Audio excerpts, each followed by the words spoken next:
Hello everyone, welcome back to this channel.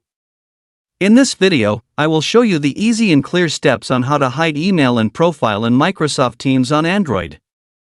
How to hide email and profile in Microsoft Teams on Android. Make sure you keep watching this video until the end. Let's get started right away. Firstly, open the Microsoft Teams app on your Android device. This is the initial screen of the Microsoft Teams app. Next, tap the profile icon at the top right of the screen. And a scrolling down menu will appear. Tap Menu Settings. Scroll down. Tap Privacy menu. Tap Your Profile. Tap Email. Tap Hide. So that's it, this tutorial on how to hide email and profile in Microsoft Teams on Android. Thank you for watching. I hope this video was helpful. See you in the next video.